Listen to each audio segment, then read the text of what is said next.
Yok. Ona artık gerek yok. Hanımefendi artık misafirimiz. Siz gelmiyor musunuz? Sonra. Benim az daha işim var. Tamam, röportajı orada yaparız o zaman. Orada yaparız röportajı. Tamam.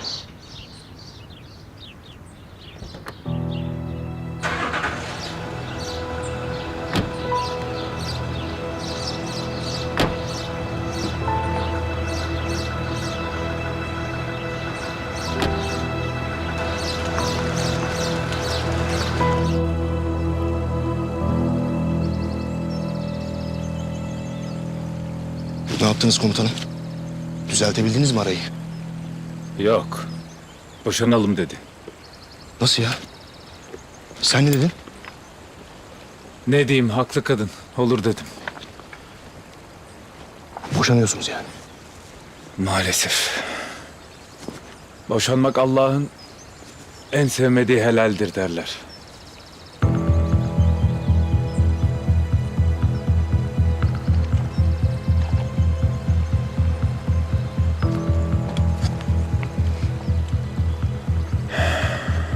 Burası iyi gibi. Doğrudur komutanım. Doğu kampına gitmek istiyorlarsa buradan geçmek zorundalar. Kurtdeli, sen aşağı in, çevreyi alalım. Avcı, sen benimle kal. Anlaşıldı.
Hazır mısınız beyler? Hazırız. Hazırız abi.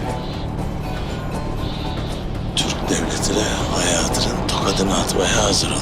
Tamam. Anlaşıldı abi.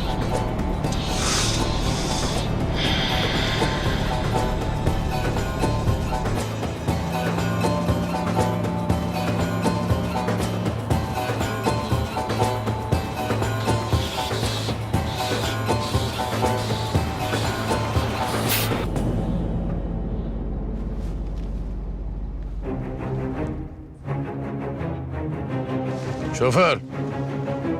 Ne oldu? Niye durduk?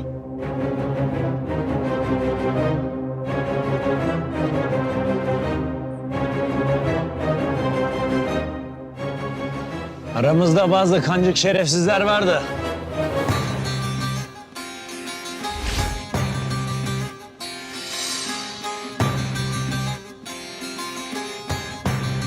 Onları ayıklayacağız.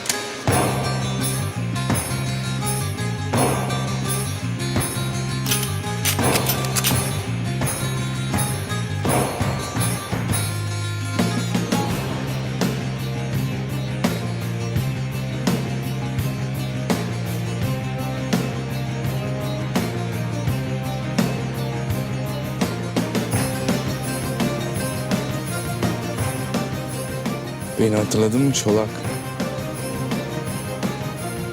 Sarı komutan ben.